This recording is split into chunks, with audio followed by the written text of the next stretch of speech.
This hearing of the Subcommittee on Conservation Forestry, entitled Small Watershed Infrastructure, Continuing the Mission, Building Upon Success, will come to order. I recognize myself for an opening statement. Good morning and welcome to today's hearing. Nearly 70 years ago, our predecessors exhibited exceptional foresight through their investment in watershed infrastructure projects. The lasting benefits of those investments through the Watershed and Flood Prevention Operations Program, commonly known as PL 566, has allowed the Nrcs to partner with local communities to provide technical and financial assistance to build structures necessary to protect communities and allowing them to thrive. Since 1948, nearly 12,000 small flood prevention dams have served local communities by providing both economic and conservation benefits. It's unsettling to imagine the destruction of property that would have taken place if these investments had not been made. While we celebrate the success of these programs, we cannot overlook that their strategic infrastructure is aging and requires upkeep. By the end of 2017, nearly 5,500 structures will have reached the end of their intended lifespan. Maintaining and updating these structures is often unaffordable for the communities that have benefited from PL 566 program. In 2000, understanding the urgency of this issue, I introduced legislation to rehabilitate many of our watershed projects through the Small Watershed Rehabilitation Act. At the time, my message was simple. If we take no action to rehabilitate, we will be left with the cost of removing these structures or faced with constant threats to life and property as these dams continue to age. And we would definitely watch our $8.5 billion investment in this successful partnership wash away. Those concerns are important today as they were 17 years ago. I'm confident that a modest investment now will pay off greatly over the next 70 years across rural America. Both watershed construction and rehabilitation are necessary and important to maintaining and expanding our rural infrastructure, which is why I made those programs a priority, helping secure several hard-fought gains over the past several years. For example, in the 2014 Farm Bill, we created partnership opportunities to target and leverage federal conservation funds through the Regional Conservation Partnership Program. Additionally, Congress agreed to $250 million in mandatory funding for small watershed rehabilitation to address the program backlog. And finally, I'm pleased that the 2017 appropriations language included funding for PL 566 also. While those represent important steps in working towards the current backlog of PL 566 programs, more work must be done. This rural infrastructure may be largely out of sight, but it is of critical importance to those communities affected. I look forward to hearing the testimony today about the success of these programs, and with that, I yield to the ranking member for any opening remarks that she would like to make. Thank you very much, Chairman Lucas, and thank you for holding this hearing today. I know that watershed programs are near and dear to your heart, and I'm pleased to hear more about them today. The Watershed and Flood Prevention Operations Program and the Small Watershed Rehabilitation Program are important tools in our conservation toolkit.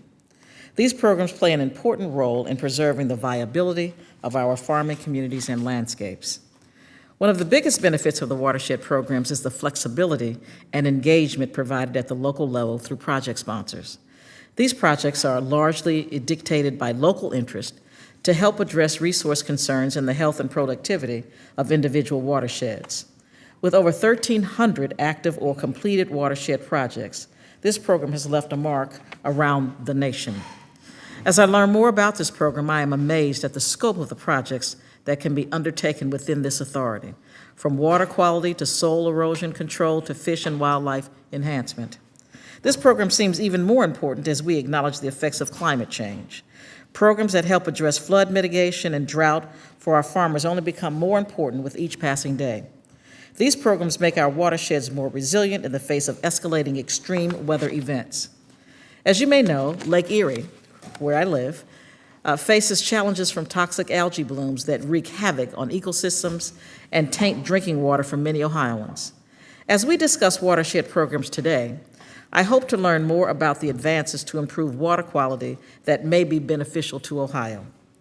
As we begin moving toward the next Farm Bill, I am looking forward to hearing more about watershed programs and the Regional Conservation Partnership Program, which can utilize PL 566 authority. I'd like to thank you all for being here again, and I thank the witnesses for sharing your time. I yield back. The gentlelady yields back. The gentlelady and I are pleased to note that both the full committee chairman and the full committee ranking member are with us today. Would the chairman have any comments to make, sir? Just to thank Chair you for Reeves. thank you for you and the ranking member for holding this important hearing. You go back. Thank you. Does the ranking member, Mr. Peterson, have any comments to make? I do, Mr. Chairman, and thank you and the ranking member for holding today's hearing.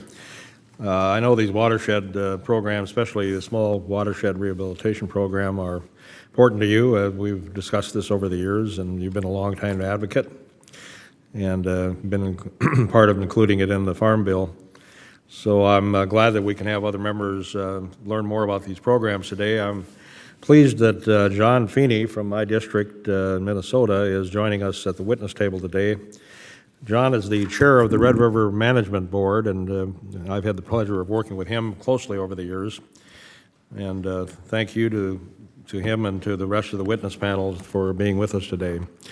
Watershed programs are incredibly important, as the chairman said, and part of our conservation toolbox. But unfortunately, a lot of folks are not, I think, really aware of the programs themselves or the benefits that they provide, which is why today's hearing is so useful. For example, a decade ago, the Small Watershed Program relied on earmarks for funding, which, despite its broad support in Congress, is what led to the program's demise. As part of the 2014 Farm Bill, we allowed project sponsors to use PL 566 authorities under the Regional Conservation Partnership Program. This was done to provide both communities and projects the flexibility they need to be successful.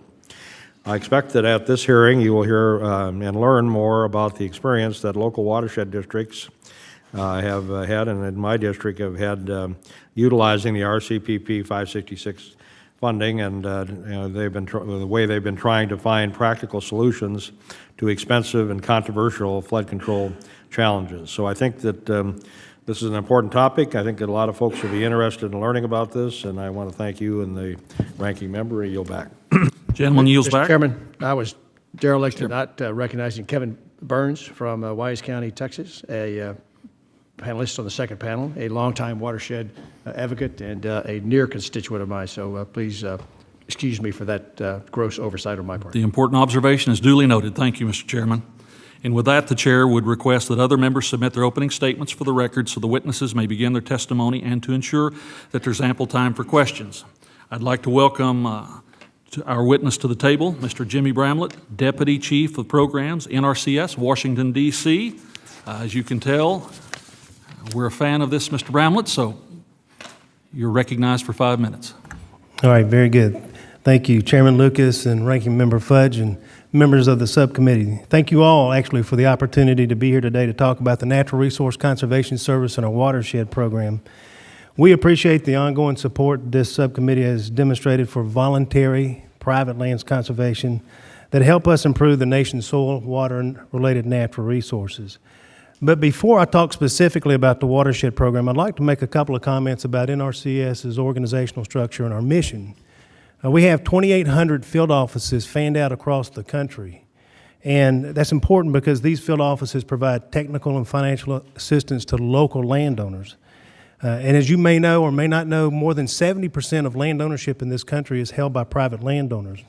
Those individuals make decisions every day that not only impact their operation, but also impacts their neighbors, impacts their watersheds, and impacts, in fact, the entire U.S. population.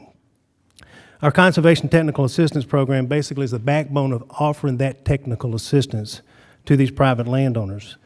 Through CTA, in combination with our delivery system, we invoke a conservation planning process that basically helps us analyze local landowners' needs, interests, desires on their property at their location, and in combination with them, develop a conservation plan of operations to help them meet their objectives, as well as to help improve their natural resources and productivity for today and for future generations, while at the same time complying with all federal, state, and local laws.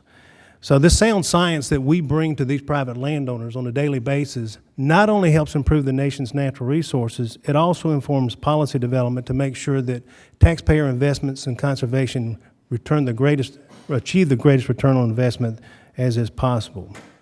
So with that backdrop, the focus here today on the Watershed Protection and Flood Prevention Act is actually a very enlightening conversation.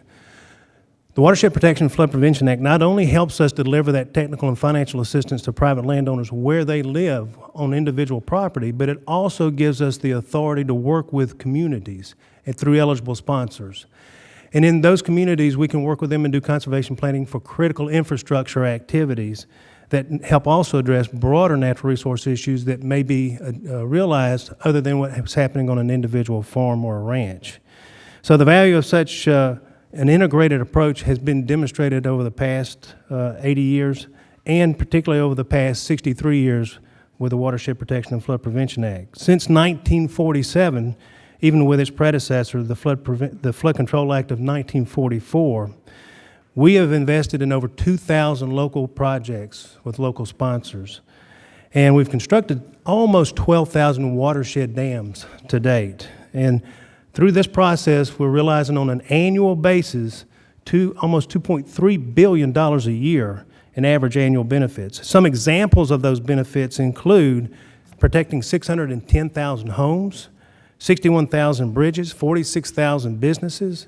If you think about farms, an average farm being 200 acres, the 180,000 farms that are being protected would equate to roughly 36 million acres. That's about the size of the state of Georgia, the largest state east of the Mississippi. And it's not just the size of the state of Georgia, it's some of the most productive cropland we all benefit from that's the size of the state of Georgia.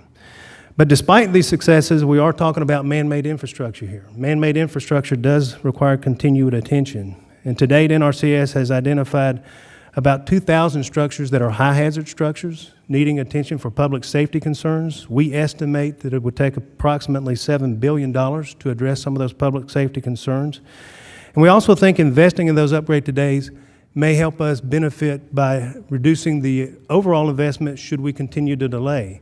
Future investments for continued degradation of these type structures may require more investments in the future. Congress has also recognized this by continuing to fund this program. Recently in this fiscal year, $150 million for a variety of projects. And so, Mr. Chairman, Ranking Member, and members of the subcommittee, as you can see, the Public Law 566 program is a very beneficial program across this country. We've done a lot of work with landowners at larger scales in the Mississippi River Basin, the Chesapeake Bay. We've demonstrated tremendous success at that scale. But this 250,000 acre watershed scale gives us the ability to really put a lot more focus and energy and attention at an appropriate scale to realize the benefits to our natural resources and to our local communities. We're always working for ways to try to improve our business practices to help get more conservation on the ground. Protecting our nation's small watersheds are no small task. And when it comes to protecting lives through proper maintenance and upkeep, is something USDA does not take lightly. So with that, I'd like to thank all of you for your continued interest in safety and the functionality of our small watersheds, for voluntary conservation, and of course for the opportunity to be here today. And with that, I am happy to answer any questions.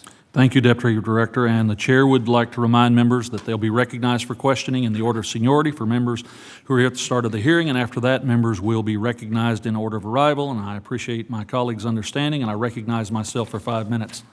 Let's visit for a moment, Deputy Director, just in the broad general sense about what we're talking about when we discuss PL 566 projects. Many people, when they think of dams, think of huge things from Hoover Dam on down, these giant monstrosities designed and built and maintained by the Army Corps of Engineers, a classic example in the general public's mind.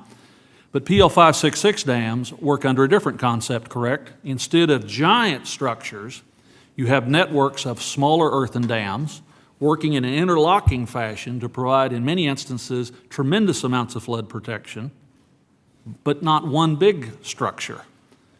Fair statement, but that also means that from the agency's perspective and the community's perspective, there are a lot more of these facilities to maintain, correct? That is correct.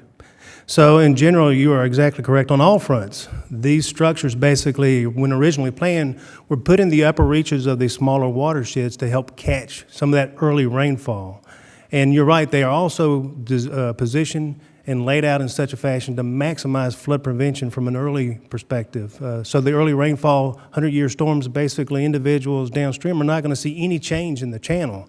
Because in addition to being a floodwater retarding structure and being strategically placed, they're designed for 10-day drawdown. Most of them are designed for a 10-day drawdown, which is where the real beauty and the benefit from these structures come, because that's allowing not only the mitigation of flood downstream, it's also allowing it to dissipate at a rate that doesn't cause any damages.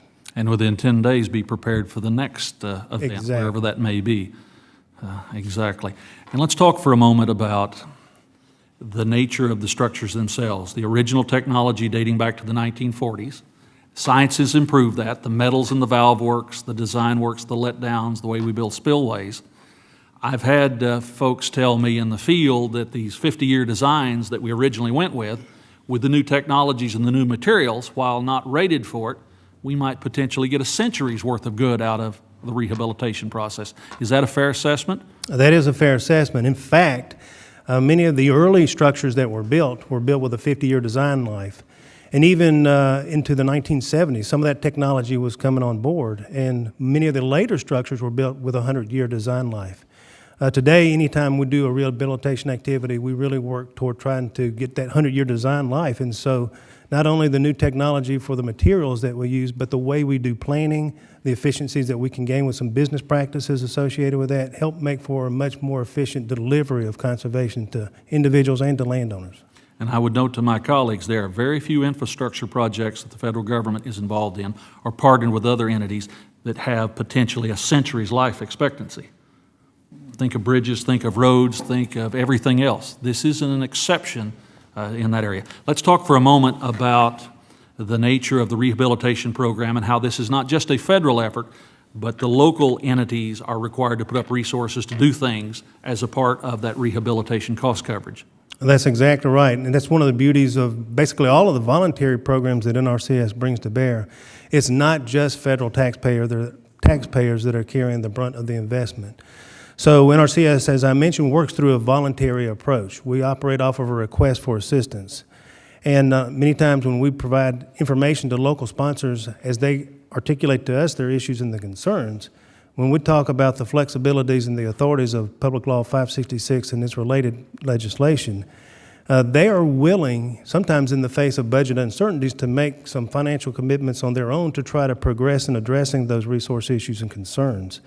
In the end, though, at the way the authorities are set up, generally NRCS provides 65% cost share associated with a lot of these activities, and private eligible sponsors provide the other 35%.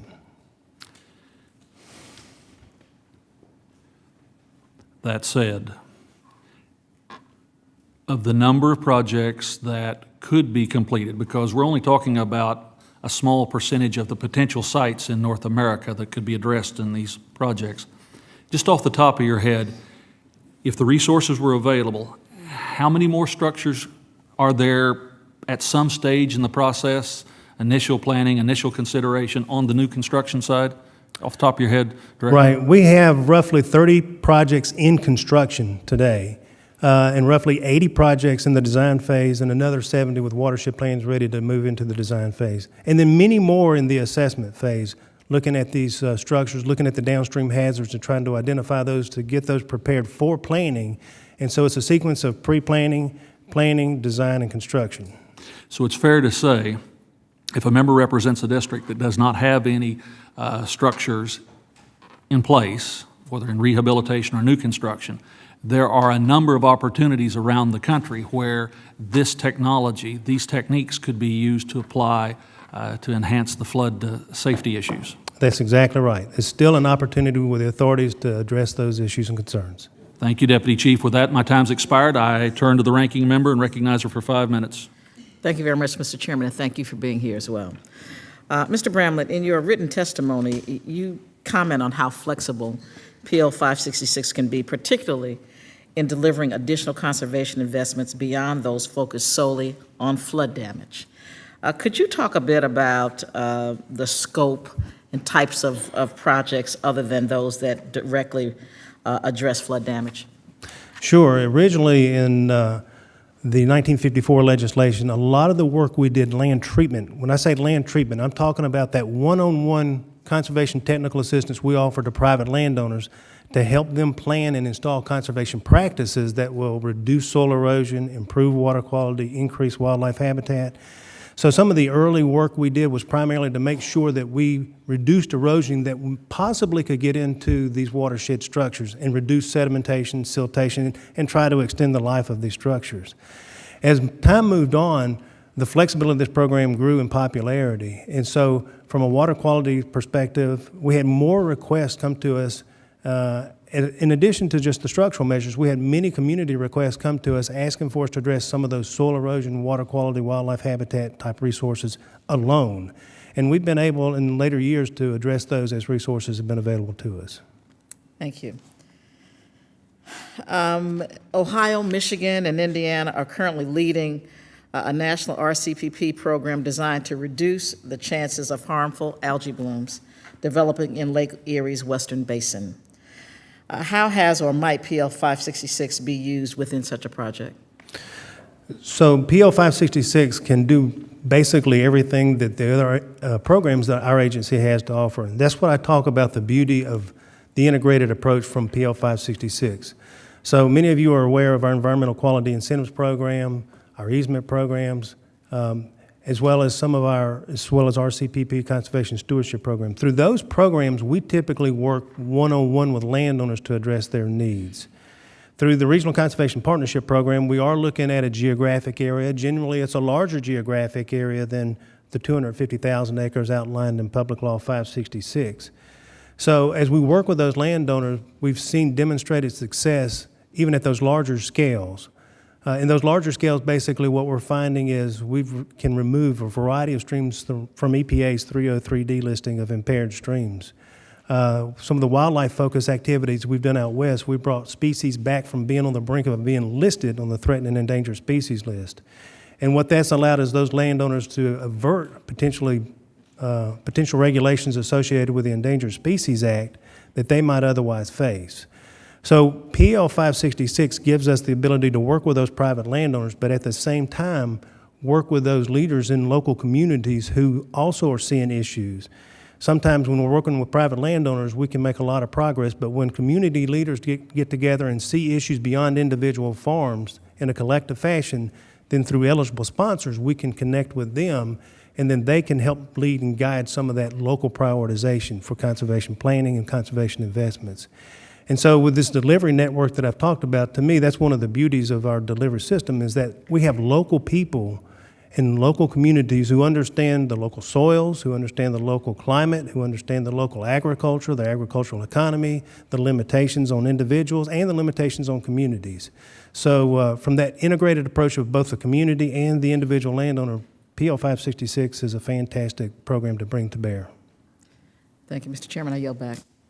Gentlelady yields back. The chair recognizes the gentleman from Illinois, Mr. Bost, for 5 minutes. Thank you, Mr. Chairman.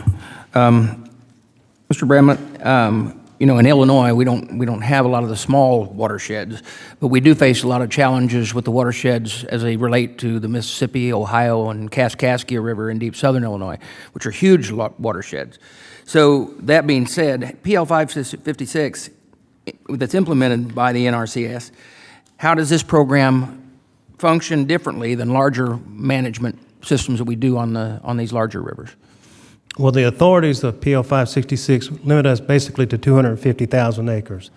So the measures that the Corps of Engineers might use on large watersheds, as the chairman identified, some of those larger structures that come to bear in these larger watersheds, we can apply many of the same structural measures in smaller watersheds of 250,000 acres or less. So if you're thinking in terms of a levee or a dike or something like that, we've installed those type of facilities in smaller communities to help them be protected from flooding on a smaller scale, exactly what you're describing on a larger scale in the Mississippi River. Okay. Also, on these watersheds, a lot of the things that we face is, and it's settlement buildup, okay? particularly with the Kaskaskia River, because the agricultural area around and as large a watershed as it is. But what I'm trying to figure out is if PL 566 is put in place up on the shed further up, and maybe it's disqualified because it's all one plane, but would that stop that settlement as well? No, that's actually a very good illustration, and that goes back to the chairman's observation about where we placed small watershed dams and watersheds. Generally, we did those upstream in those watersheds to help mitigate flooding originally.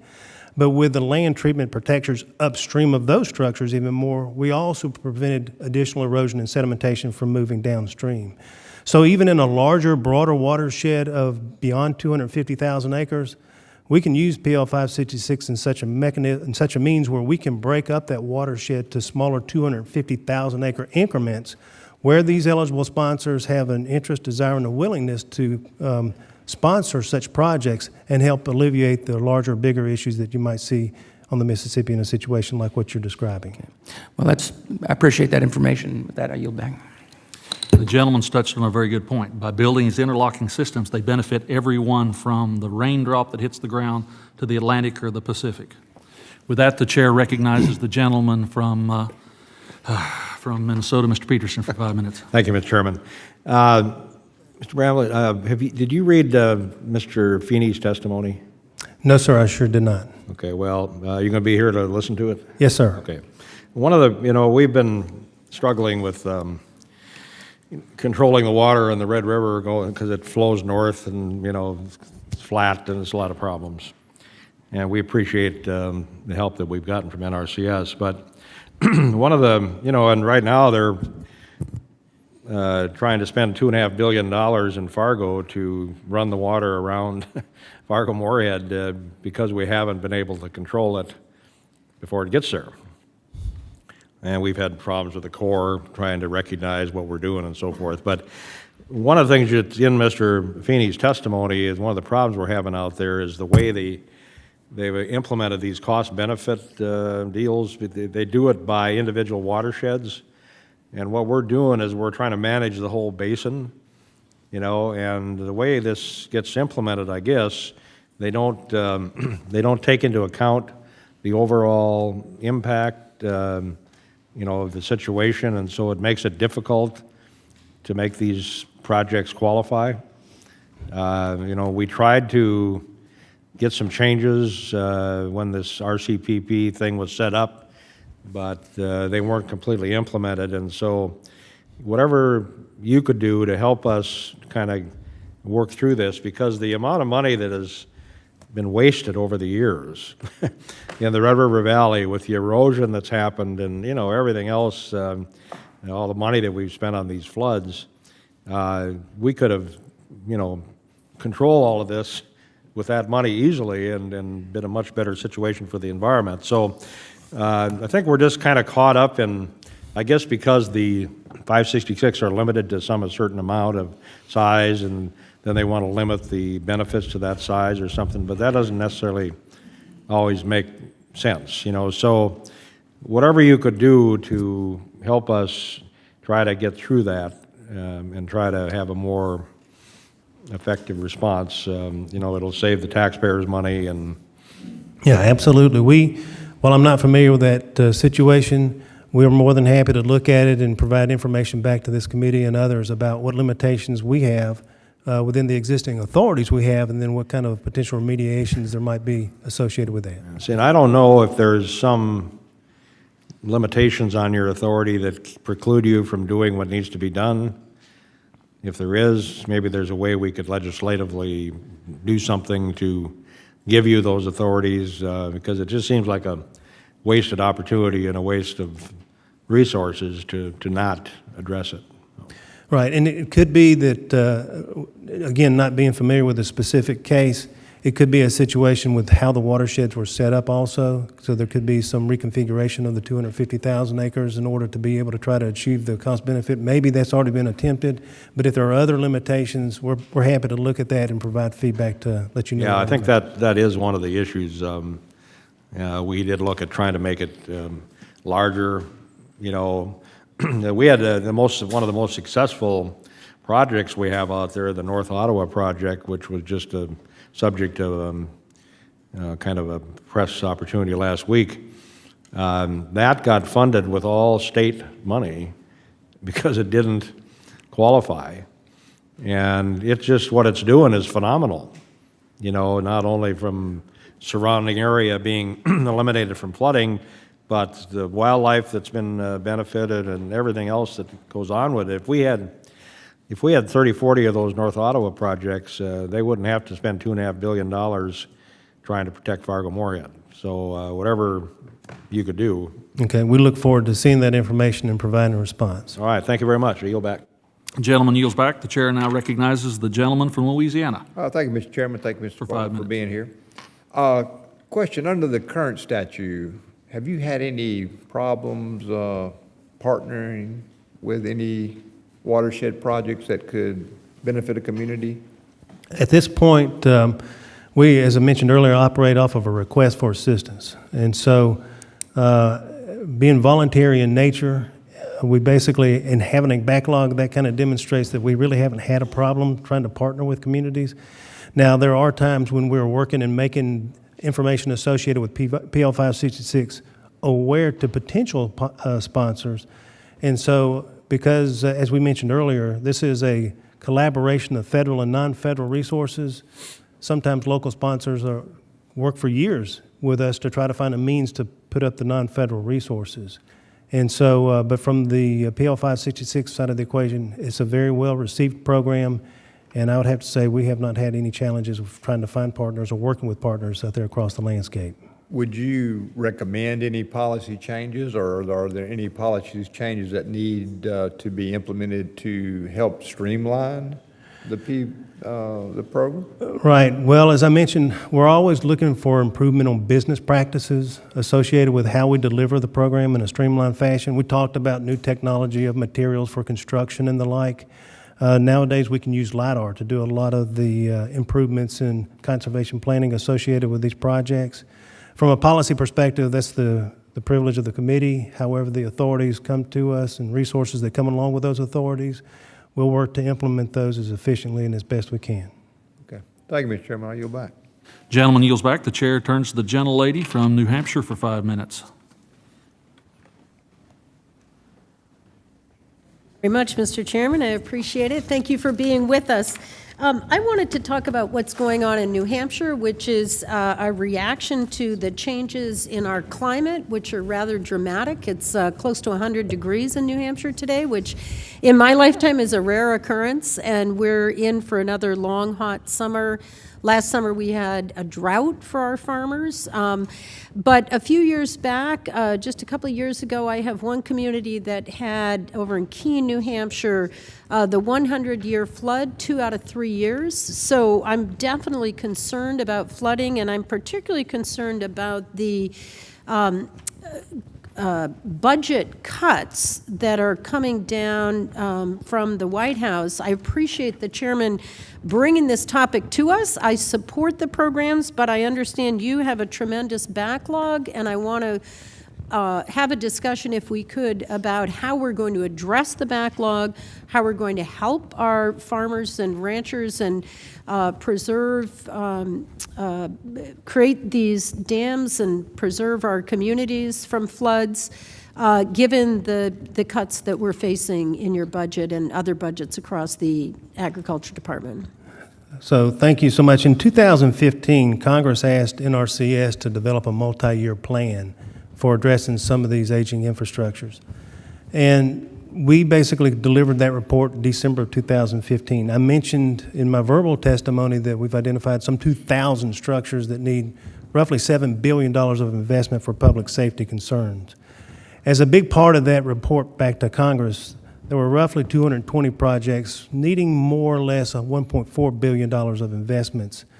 And so we have a prioritization mechanism in place. We call it a risk index. And what that does is it looks really at what's downstream of these structures as far as hazard concerns.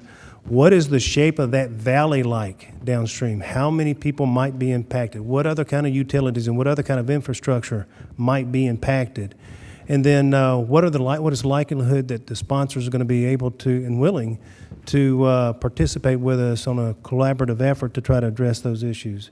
So through that process, this is how we've identified and lined projects up in such a fashion where we have those that are in construction right now, followed by those that are in the design phase, followed by those that are in the planning phase. So in New Hampshire, we have one project basically for rehab that's current, but we also have in that pre-planning phase that I mentioned earlier, 18 watershed structures where we're looking at those assessments downstream to try to get them into that process so we can be, so we can address those local concerns as So quickly as if we can. have bipartisan support on this committee that we support these projects and want to go forward, how many communities are going to be put at risk when your funding is cut or you don't have sufficient funding? I mean, that's 18 communities in my state Right. that I'd rather protect. We have had loss of life from floods. We've had tremendous damage to property. We've had whole towns washed away. If you talk to Vermont that had never had a hurricane until Hurricane Irene came through, millions of dollars, whole towns were cut off, no roads, no bridges getting to them. I mean, this is serious, and we need to take care of this. And meanwhile, the budget that comes forward is cut. I don't understand how we're going to protect our constituents. So from an NRCS perspective, what we're doing is trying to take advantage of this integrated approach. And again, that's the beauty of PL 566. Outside of PL 566, and we talked about bringing on new technology, there's a lot of science just in natural resource management that has unfolded since we started this whole process of watershed protection and flood prevention. Some of you may have heard of our soil health campaign as an example. Soil health is a mechanism whereby we are working with private landowners to increase the organic matter and the viability of their soils. Every 1% increase in organic matter holds an additional 27,500 gallons of water.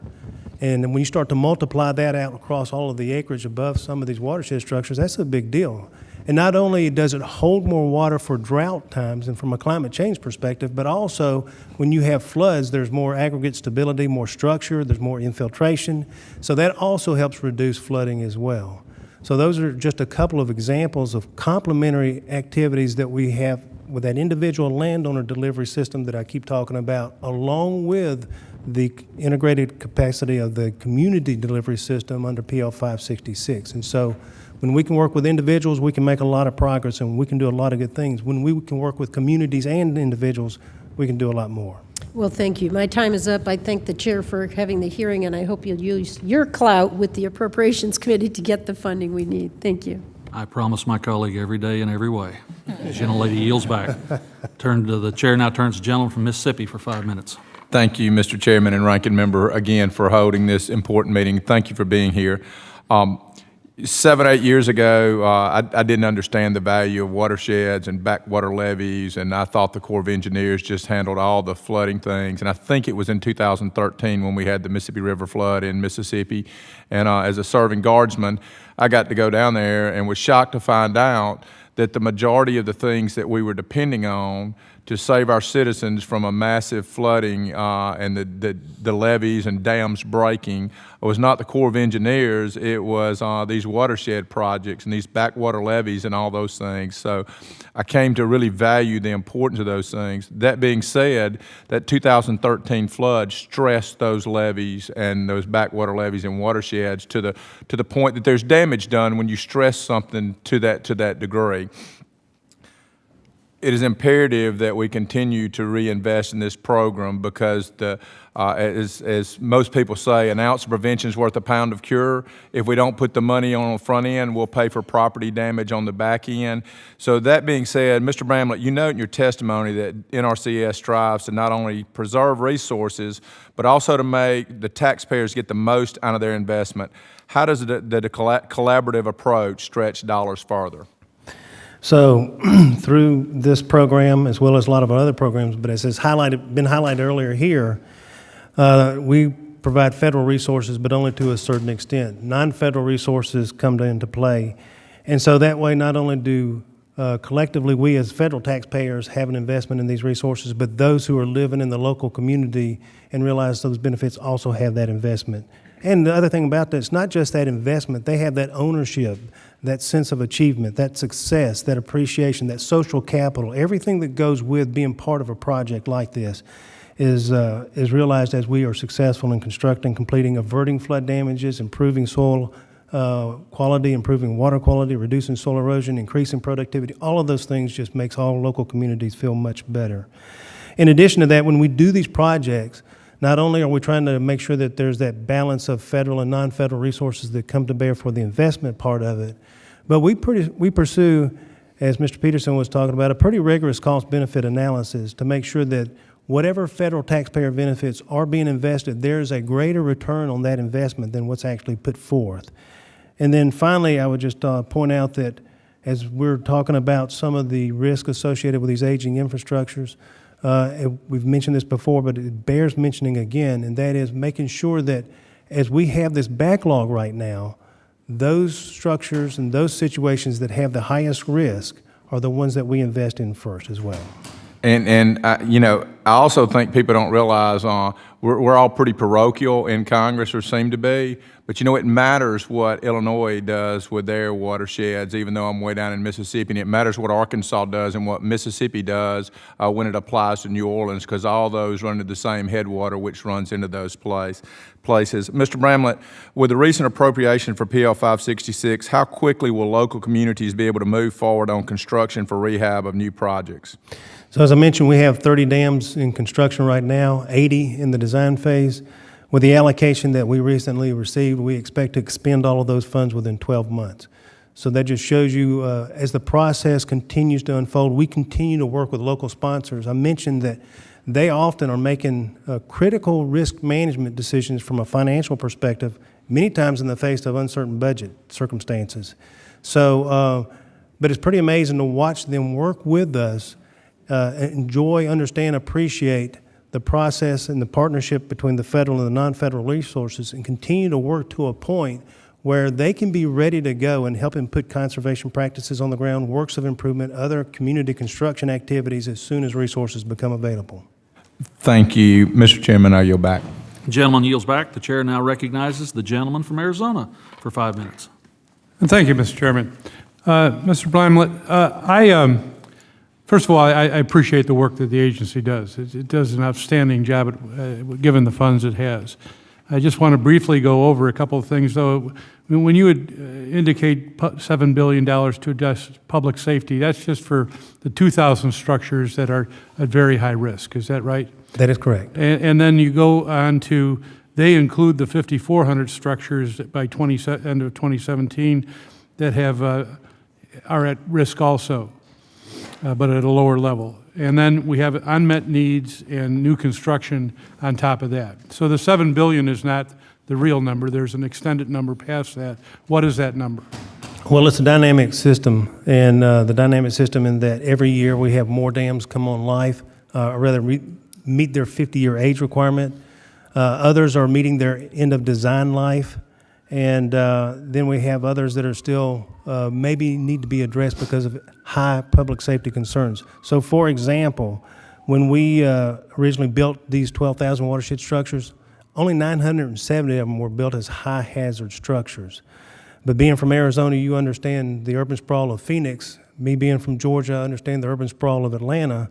And so what we had originally planned to have only 970 high hazard dams, now we have over 2,000, almost 2,100 high hazard dams. And any day of the week, in any structure of these 12,000 structures across the country, someone can put a mobile home below that structure and make it a high hazard dam. So the exact figure is constantly changing. The best answer I can give you with respect to where we are today is the report that we gave in December 2015 regarding, of the 2,000 for $7 billion, we have 220 projects that are in a higher critical need for $1.4 billion.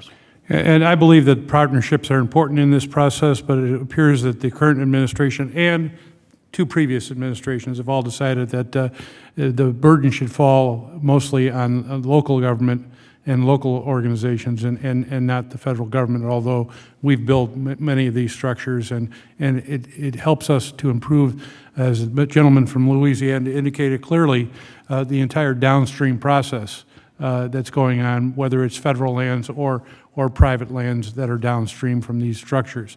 I have I have 12 Native American tribes in my district. I have a tremendous amount of rural communities. I represent about half the state of Arizona as far as land mass. And so drought is a major concern to everyone across my district and across the state. What changes would you like to see in the next Farm Bill or the budgeting process also to prioritize and enhance drought tolerance? So, as I mentioned before, some of the policy ramifications come from this committee and others in Congress. If you have proposals that you would like us to react to, we're more than happy to look at those and kind of give you some feedback on how that might mesh with the existing statute, how we deliver this particular program.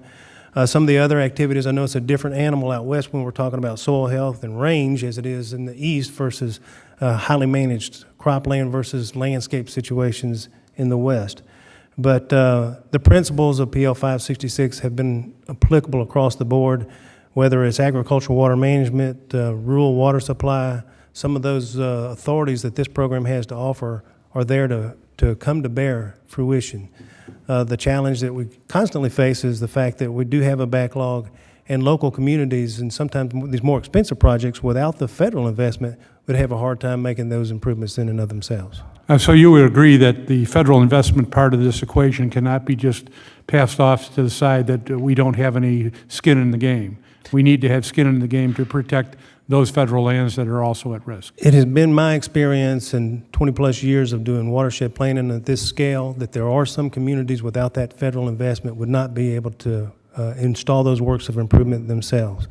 And in many cases, where they have not been able to, there are other federal resources below that, such as federal highways, federal interstates, and other federal public lands as well that could sustain damages if those works of improvement are not realized. And then the only other difference that I can see, and this is just the scale of size in the West as far as the watersheds and even the sub-watersheds in relationship to the current statute. And that's a really good point. I was in Colorado last week, and the first thing they asked me, are you amazed about how wide open it is? And yes, I'm always amazed every time I go out west about how wide open it is. Having said that, with the current authorities that we have, we do continue to try to construct projects or multifaceted projects, if you will, to address scaling issues like those identified by Mr. Peterson, or maybe some of the things that you're facing in Arizona. Thank you, Mr. Chairman.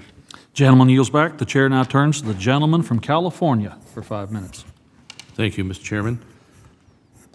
Mr. Bramlett, welcome today. Again, I have a lot of interest in this Dam Watch program that you're speaking to us about here today. I have, it's not really related as a federal project, but I have the Oroville Dam right, I can see it from my front window, so to speak. So it's monitoring the levee infrastructure, all that, extremely important. And I'd like to, obviously a project like that being a state project or a federal ones, I imagine they're using a lot of the technology that you're talking about here that can be used more on a district basis or a private basis with where you have levees and dams on that smaller scale.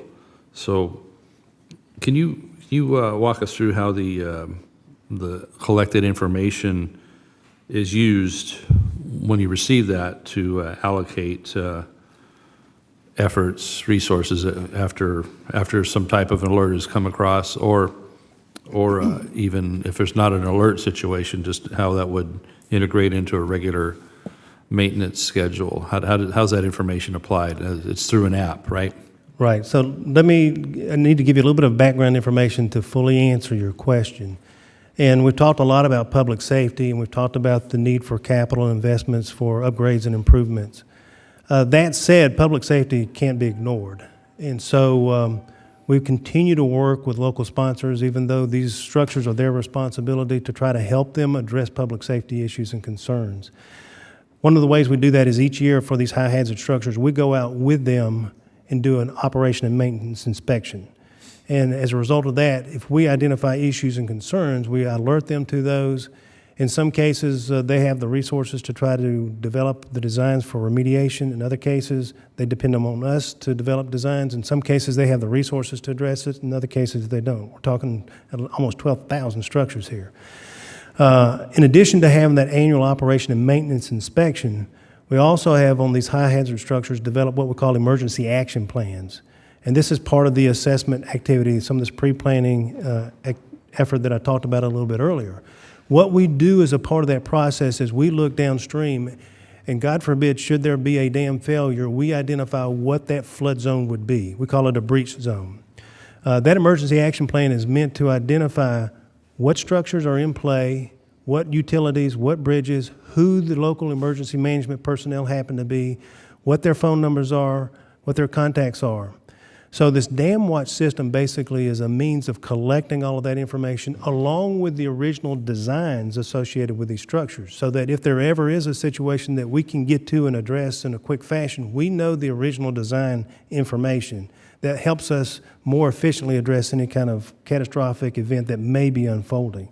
So far, we've been fortunate, even though we've had, even in 2016, of these high hazard structures, and this highlights the public safety issue, we've had these emergency spillways, or the portion of this dam that flows water before it overtops. 54 of those flowed in 2016.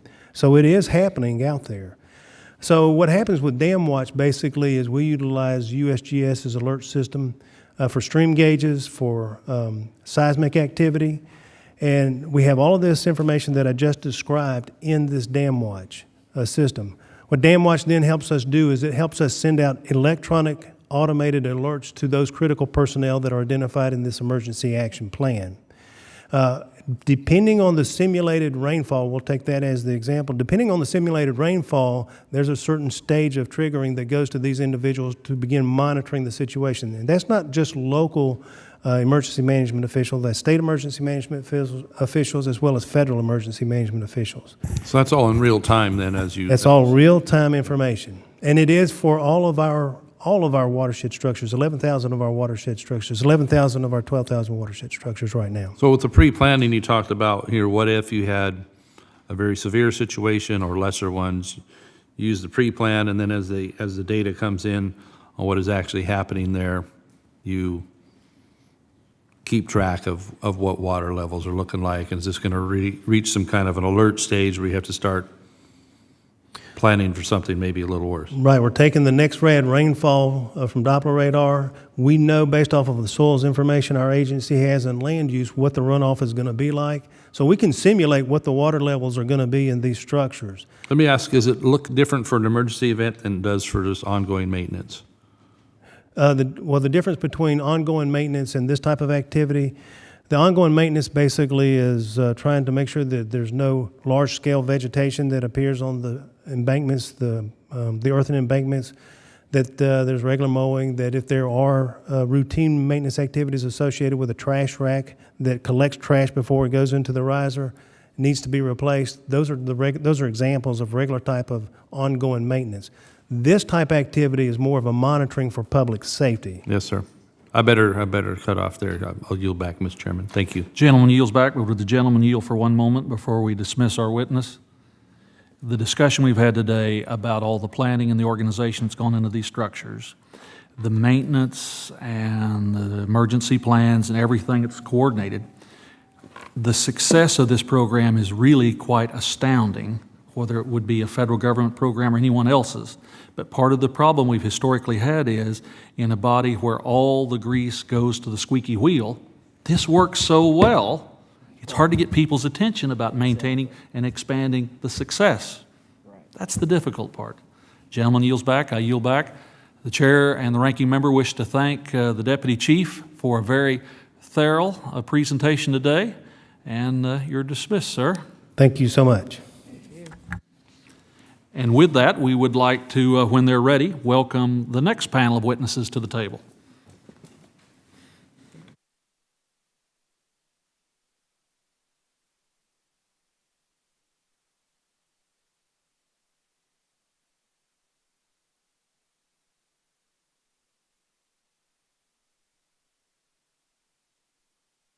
While our witnesses are coming to the table, I think I'd like to begin the introduction. Mr. Jimmy Emmons, President of the Oklahoma Association of Conservation Districts from Leedy, Oklahoma. We also have Kevin Burns, Wise County Commissioner from Decatur, Texas. We have Mr. John Peterson, Director of the Government Relations Land Improvement Contractors of America from Burke, Virginia, and Mr. John Finney, Chairman of the Red River Management Board from Humboldt, Minnesota. And with that, whenever you're ready, Mr. Emmons, you may begin. You're recognized for 5 minutes.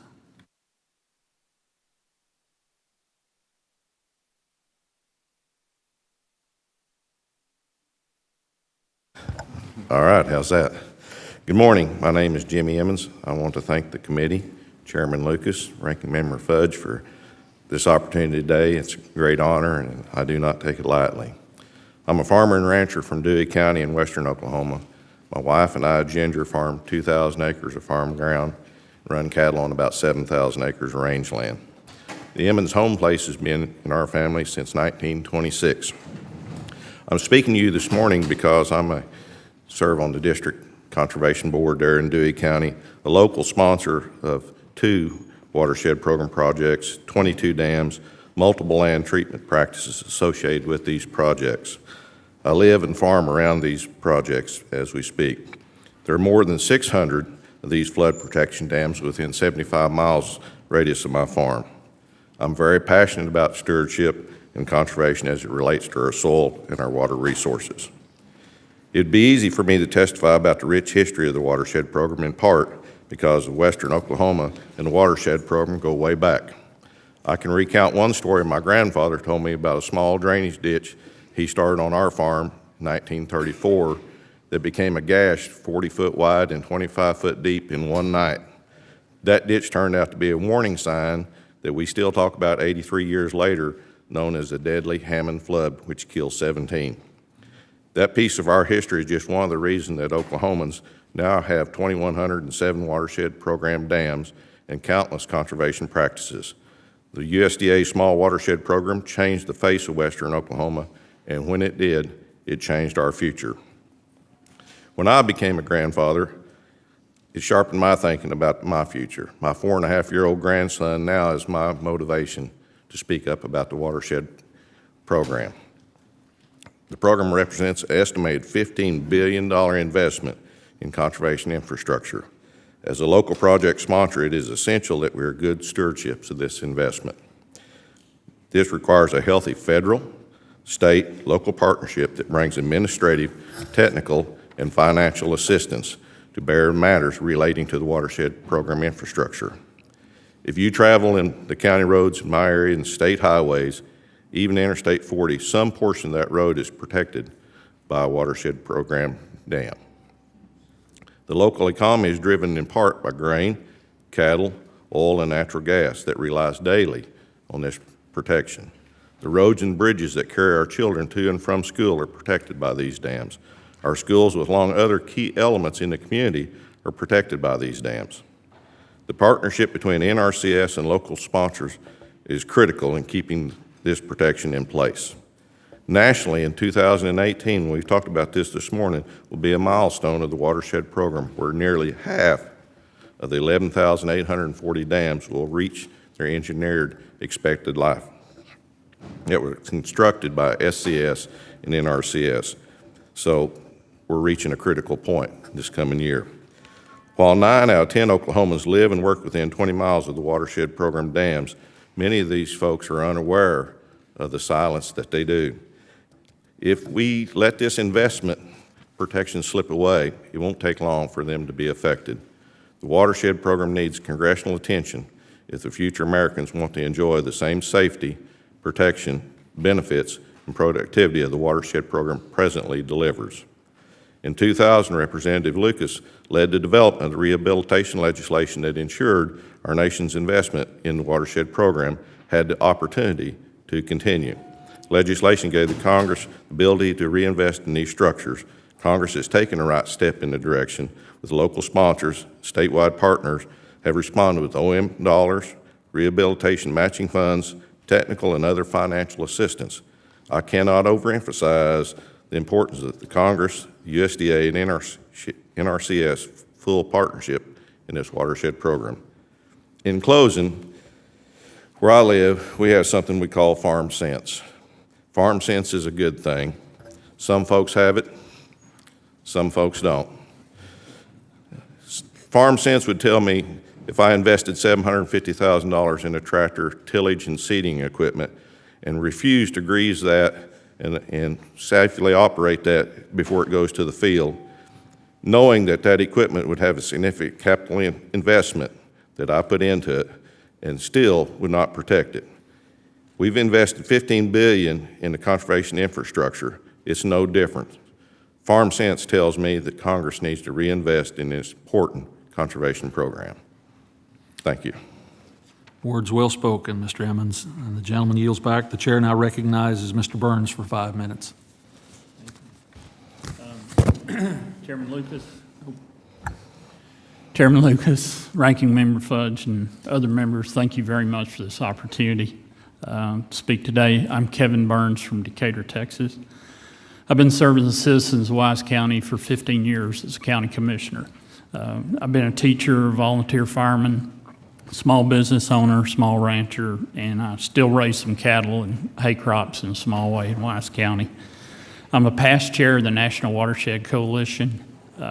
It supports watershed sponsors with training through conferences, materials, and then some boots on the ground, hands-on training and operation and maintenance in cooperation with Nrcs, and I've enjoyed that opportunity.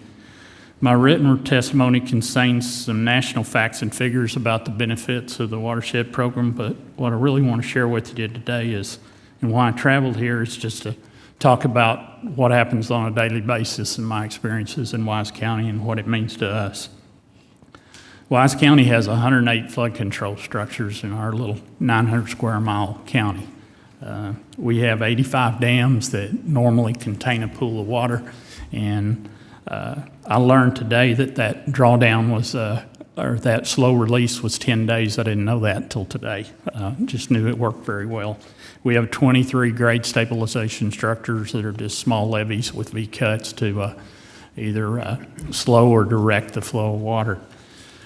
I was lucky enough when I ran for commissioner that the late former Wise County Judge Charles Wilhite came see me. His old family friend came to me with a little different attitude. He wanted to give me a little education. Told me that at the time we had 80 dams in the county. He also told me about a regional multi-state drought that we had between 1950 and 1957. And our economy in Wise County was mostly agricultural based. So most of the folks had to move into the city to get a job. So our economy was terrible. What little rainfall, what little commerce was going on in the county was killed overnight, or almost overnight, by rainfall in 1957. It rained 24 inches. It washed out 85 bridges in the county. So what little was going on came to a halt. That was catastrophic. The county had yet to invest anything locally in 566. The program was available, and they had chose, because of budget, not to invest. It was in our best interest, obviously, at the time, that we needed to start investing. 1961, we completed our first project and went on from there. So we're well protected now. Major part of my responsibilities is roads. We have 990 miles in our county. I maintain 340 of them in my precinct. 46 of those flood control structures are in my precinct because of the highly erodible soils and the change of elevation. So they're near and dear to my heart.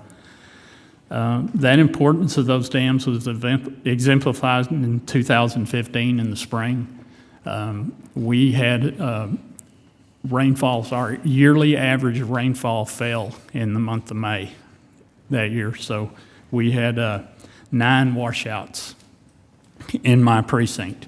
Now, realize the difference here. 85 bridges washed out in 1957, and now just 9 small washouts. And those 9 small washouts were in areas unprotected by 566 dams. So they're incredibly effective.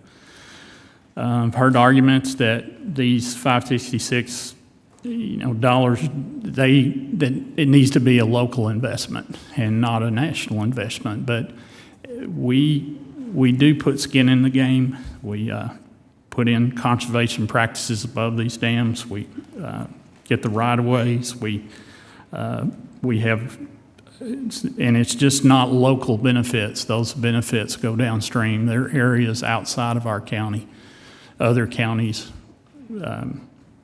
And the lakes that are formed provide recreational opportunities. And 2 major lakes downstream from my county provide the water supplies for the city of Fort Worth and surrounding Tarrant County.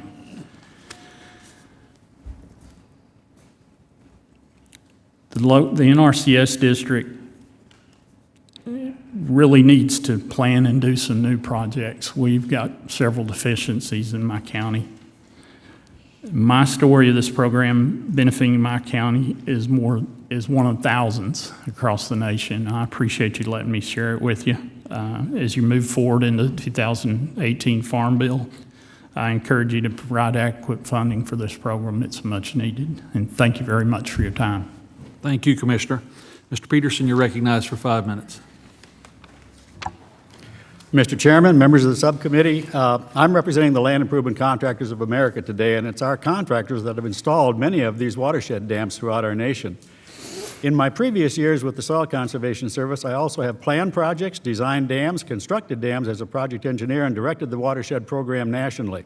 While serving as the Executive Director of the National Watershed Coalition, I worked with Chairman Lucas as he championed the small watershed rehab amendments. I'm now also Chairman of the Northern Virginia Soil and Water Conservation District, and we have a watershed project in our district that has had 4 dams rehabilitated.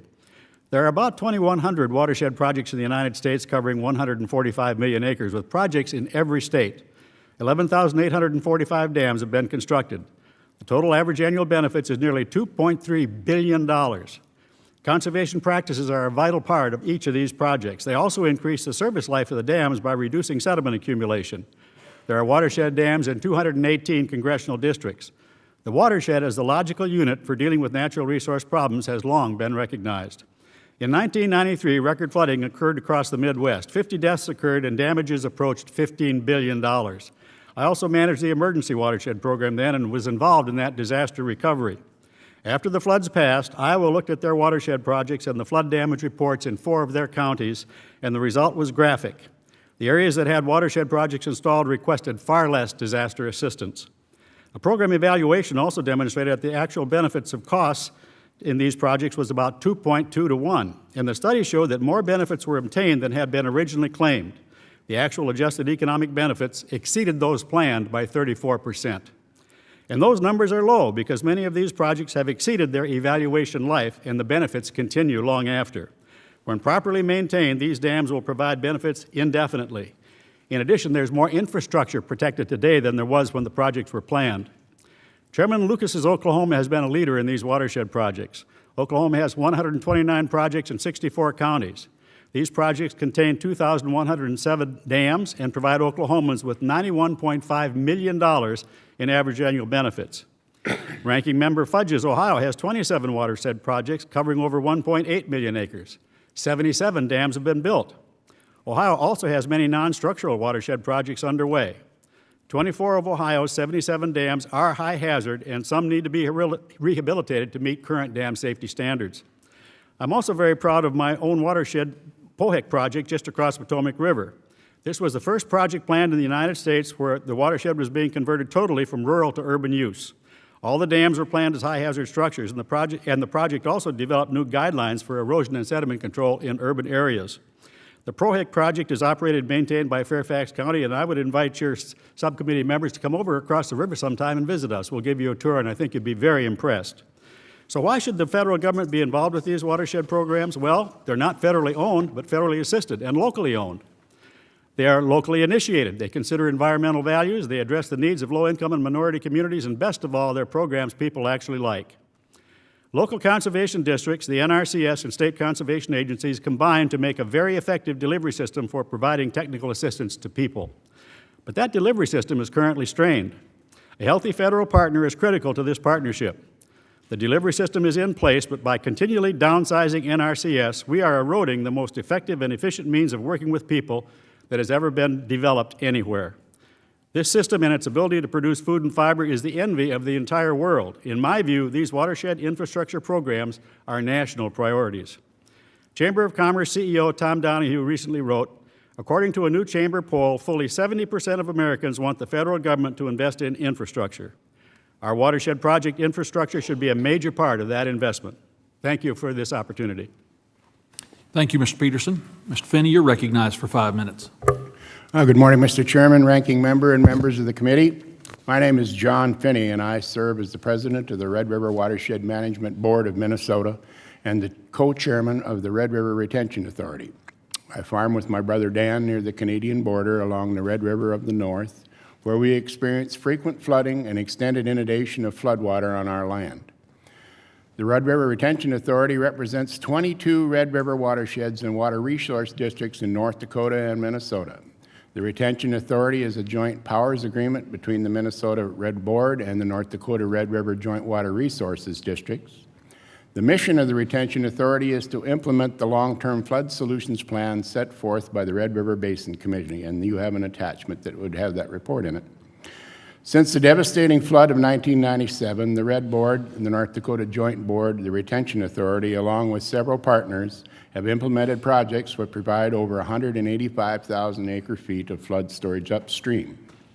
While this is significant, it is only about 1/5 of the basin goal. These projects reduce flooding, improve water quality, and enhance wildlife habitat and recreation. An acceleration of these efforts has occurred with the initiation of 20 RCPP Regional Conservation Partnership Program watershed planning efforts throughout the Red River Basin. During the development of the 2014 Farm Bill, the Retention Authority worked with our federal congressional delegations in Minnesota and North Dakota to modify existing policies and add a cost-share funding component to implement retention projects. A few key enhancements were suggested to modify the USDA PL 566 program. These proposed modifications include eliminating the requirement under economic and environmental principles and guidelines for water resources and implementation studies from cost ratio calculations based on each individual project, and instead allow flood control projects to be based on an overall basin plan. Since our original suggestions to modify the PL 566 program were not fully addressed, local watershed districts have encountered challenges with identifying and calculating the true and total benefits from implementing flood retention and flood damage reduction and environmental enhancements projects. Traditional benefit cost analysis used by USDA for water resource projects makes the likelihood of future federal funding to assist with retention project construction difficult. The priority of the Red Board and the Retention Authority and its member districts is to demonstrate that the continued planning and implementation of these types of projects will enhance the infrastructure of rural America, improve water quality, and establish critical wildlife habitat for all basin residents. I propose that the federal cost share for the planning and implementation of flood retention and flood damage reduction projects should be based on their economic, ecological, and social benefits provided to the entire Red River Basin, comparable to the justification of various USDA conservation programs.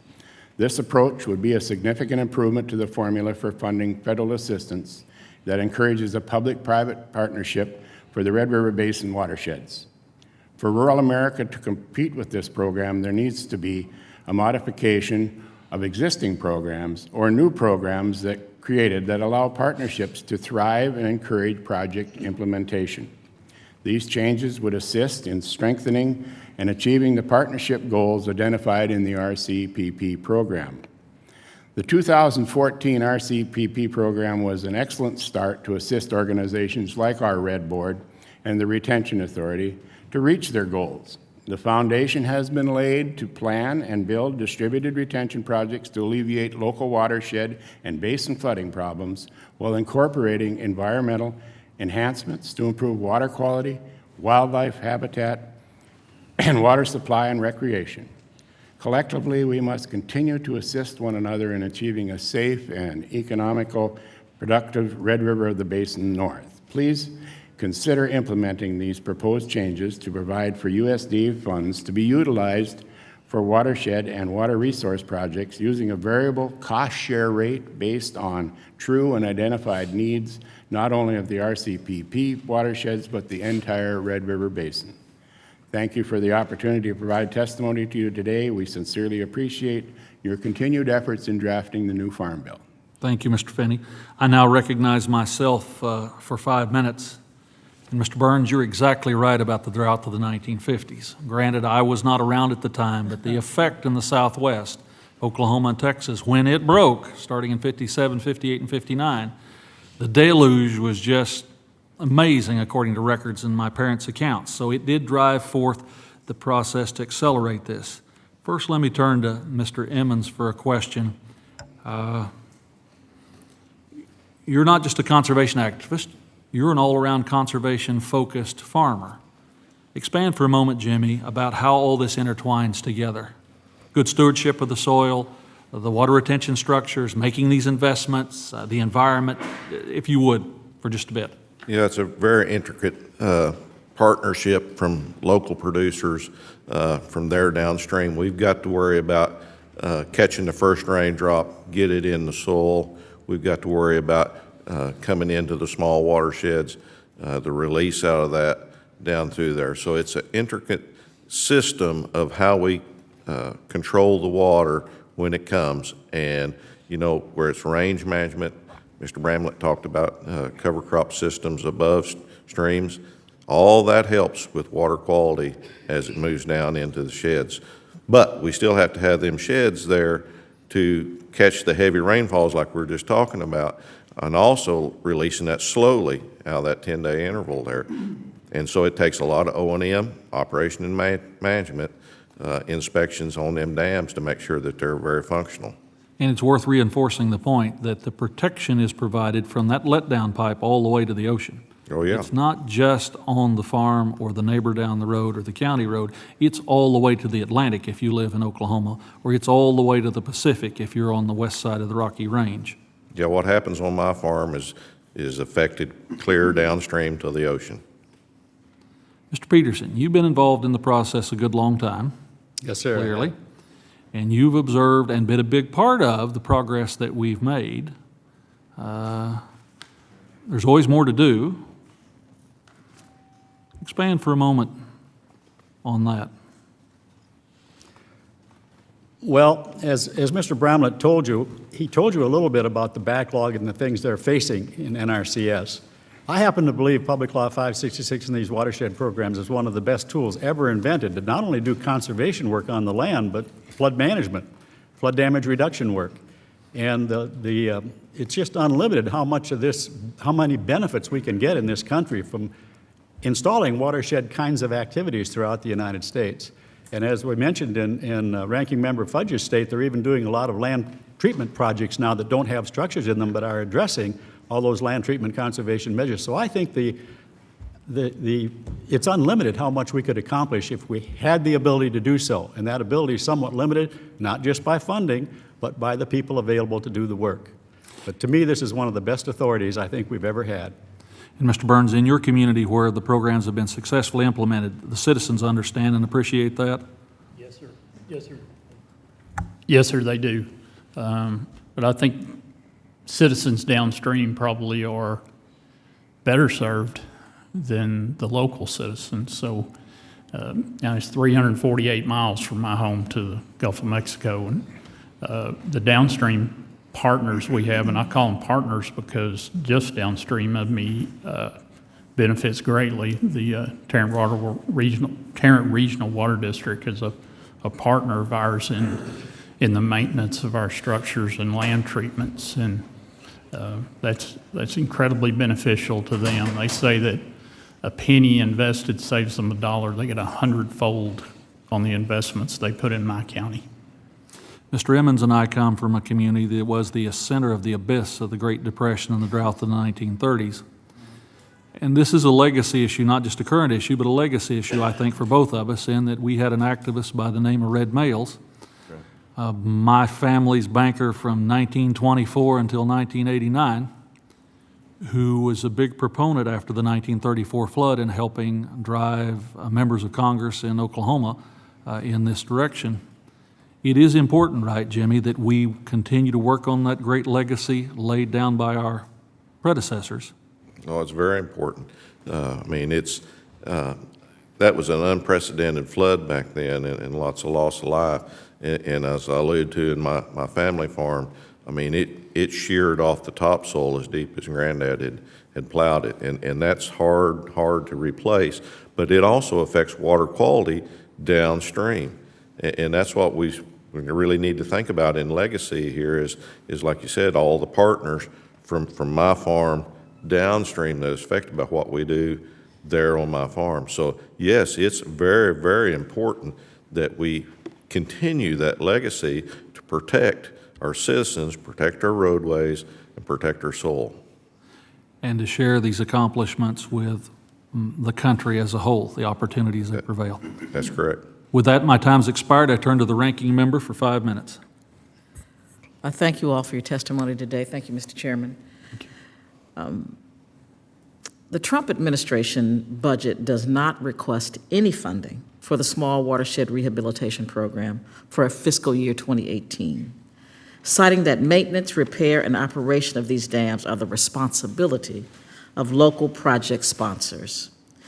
Mr. Edmonds, you mentioned FarmSense in your testimony. Please speak to the importance of this federally assisted but locally planned and implemented program. Well, the FarmSense part of it, it's very important that we protect these assets. We're challenged in Oklahoma with reduced budgets too, where we have a lot of conservation districts now that either are not staffed or have a part-time staff, and we're trying to share with other districts to get people out on the ground to physically inspect these dams and do regular maintenance on it. So it's very challenging. But still, the FarmSense of the side tells me that we must protect these investments and protect our people and our livestock and our communities and our roads and infrastructure down through that. Without that, then we have nothing. And Mr. Burns talked about how the protection of these watersheds have greatly increased from washing out lots of different structures in 1950 to a very few. That tells us that the system is working. But that doesn't mean that we need to ignore the system, because we have to maintain it, whether it's a house or a dam. It has to have regular maintenance, and it has to be updated. So, from the pipes that goes through the structures that could deteriorate, crack, to the embankments, to the spillways, all has to be maintained. And that takes people on the ground. And it's very challenging in a lot of these conservation districts as reduced budgets. You talked about the federal budgets being reduced. That's a fight that we can't give up. We must stress the importance of that, how important it is to manage them investment. We would never in farm and country put that kind of investment out and ignore it. Thank you very much. Mr. Burns and Mr. Peterson, if you could just quickly say what you believe the effect on your communities and our nation would be if we do not continue to fund these programs. Could I go ahead? I was very apprehensive coming up here. It made me very nervous to do this, and I was thinking about it on the way up here, driving up the interstate. That this system is like an interstate. There's local investment, but I can't invest in an interstate highway all the way to D.C. with local tax dollars, even though I need it. So if that makes sense to you, that gives you a little analogy about this. I can't afford the investment all the way to the Gulf of Mexico, but the benefits are there, and it's important to keep that up. I'd like to make a comment also, and I appreciate that question. I'm probably going to demonstrate to many in the room that I'm not a good economist, although I've worked with them all my life. But the fact of the matter is, when I talked about 2,100 watershed projects throughout the nation and the $2.3 billion of average annual benefit, if you are a strict economist, I've worked with many who'd say, well, those are all regional projects, that only the people in that region need to fund them and work with them. When you add all of those up that have been constructed throughout the United States, think of the national benefit. And that's the way I look at it. Thank you, Mr. Chairman. I yield back. Gentlelady yields back. The chair recognizes the ranking member for 5 minutes, Mr. Peterson.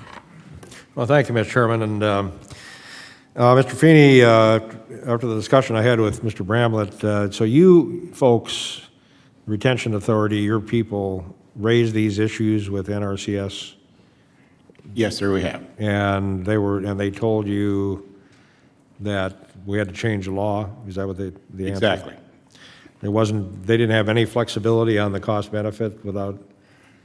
Not really. The cost-benefit thing has been kind of a problem to us in the basin, specifically because we have a plan that is put forward it's a comprehensive plan of bringing together several of these projects to alleviate the total flooding on the main stem of the Red River. And for those of you that are not familiar with the Red River, we are one of the very few that flows to the north. We thaw out from the south to the north. Our river ends up eventually in the Hudson's Bay. So if that kind of tells you what kind of a problem we have, so that downstream 200 miles from us, the spring thaw occurs, and us poor schleps up on the Canadian border are sitting there froze up for the next 3 weeks. So it gets to be kind of a problem. So that's what we're looking for, this comprehensive approach to water management, these upstream retention structures. And the cost benefit, of course, is when you do each individual little area, we aren't able to meet the criteria established by the federals. It doesn't mean that we're going to discontinue our efforts to move forward. We will try to use the PL 566 as best as we can, but we will continue moving forward with both local and state money. Yeah, and I think it's fair to say that the 250,000 acre limitation is really out of date. I mean, this hasn't been changed since the program was created. And in our mind, it is, Mr. Peterson. The main reason is we live in a very flat river valley, up from 12 miles to 250 miles wide, and there are only so many prime sites that we can use to store these kinds of projects. PL 566 limits us into the fact that, like I said, we've got to pick off the plums. We want to use the best that we can. If we could get a little more capacity, or if we could, to make these kinds of things work, would be better off for us. And just for members, one of our big problems we've had is dealing with the Corps, and trying to get permits, and that bogged us down. But, this fight goes back to, the Corps doesn't want us to be doing this. They want to run all of these projects, basically. And that's probably, I think, part of the reason why we don't get an increase in the acreage size. But if you want to make sure that the project costs 3 or 4 times what it should, then put the Corps of Engineers in charge and you'll accomplish it, And, it's just, I don't know what we do to simplify this system, but as I said earlier, we're wasting a lot of money because we could be doing stuff out there, and it's not just the Corps. We've had trouble with the local DNR not approving things, and it's just one thing after another. But one of the things that I just got this list here, so I don't know what you're doing in Oklahoma, Mr. Chairman, but according to this list, you have 987 PL66 projects, and we only have 37 in Minnesota. So either you're doing really good or we're doing really bad. Mr. Chairman, if you lived through the Great Depression, the drought of the 30s, you'd do everything you could to hold the water and soil in place. I don't know if any of you folks that have been around this for a while, but can you explain to me why Iowa has 1,066, Missouri has 1,148, Oklahoma's 987, Texas 697, and then these other states have 16 or 35. What is going on here? Is this why is that occurring? I think it's due to catastrophic weather events. The what? The likelihood of catastrophic weather events in those locales. That's what I attribute it to. I think there's more to it than that, though. I think it's local leadership that's part of it, because local leaders had to recognize that this program could assist them, and they reached out and adopted it. Many states still haven't. Yeah, I think it's locally led conservation, that passionate from the heart people that puts it in place and tries to protect their soil and their water. Well, we're hoping to catch up with you guys. That's our goal. So, right, John? That's right. Thank you, Mr. Chairman. I yield back. Mr. Chairman, we want to share the good news with everybody. Absolutely. Let's get after it. With that, the chair recognizes the gentleman from Georgia for 5 minutes. Thank you, Mr. Chairman, and thanks to the panel for your comments and being here today to talk about these issues. I represent the 12th District of Georgia, and I've heard it said many times by our state leaders is, of course, we have water wars with other states, but Georgia does not have a water problem. We get 51 inches of annual rainfall a year. We have a water management problem in Georgia, which is the subject that we're talking about today. But then we do have some dry times in Georgia, and of course, most of, at least all of our corn is irrigated, or it better be. And of course, so they're sucking that water out of those caverns, and then that causes problems downstream. So nobody wants to solve this issue more than our folks in Georgia and our neighboring states. In the Corps, we have found that is an issue. But, you know, going back to, you've got the federal government, and then you've got all our state governments. And somehow there seems to be some a problem working together. Could you elaborate, anybody on the panel, as far as how in the world we could fix that and allow the federal government to do its role in conjunction with the state and local? As we say, this is a local problem, particularly the maintenance of these properties. So, Mr. Emmons, could you elaborate on that? Well, that's not an easy problem. You know, you would think that people could come together for the common good. We've seen that challenging in the past. We've been blessed that we had some federal dollars for rehab in Oklahoma, thanks to Congressman Lucas in the 2014 Farm Bill. The big challenge is state matching funds of that to get the dams in rehab. With state shrinking budgets, that becomes very, very hard. We were very blessed this year that we did get some increase in dollars for that rehab. It was a very hard-fought battle to get that money in a $900 and some million deficit budget. So it took a lot of people from our districts working at the state capitol to get that done. And we think this is just the beginning. We think that'll grow, but it really comes back down to locally led and getting the people that vote out to speak to the ones that are making the decisions and share our passion about how we go about protecting their lives. I mean, it was talked about earlier when people build below these structures without even thinking. And then in 2015, we had a flood in a town south of me, Elk City. We were very fortunate that day to be able to fly with the National Watershed Coalition in a helicopter, and it's significant flooding the day after that, and where these dams were flowing out the spillways. We had some issues there. Them dams need to be rehabbed because they're past their life expectancy. So to answer your question is, we've got to work with our legislators and get the people that vote, that care, to realize the importance of these structures and the land practices. It's not all about the structures. You talked about it in Georgia. It's about managing the land above that, whether it be range management, or like myself, I do a lot in cover crop issues. And it's very important that we manage that rainfall when it comes to infiltrate. I would love to have 50-some inches in western Oklahoma. Right, yeah, that's, you know, the Corps' answer to that flood problem is they always lower our lakes in the wintertime. And, but that's very disturbing for our recreational users I mean, what are your thoughts on that as far as management goes? And any other thoughts from the other members of the panel about what I brought up as far as working together? Could I make a comment on the difference in philosophy maybe between the Corps and NRCS?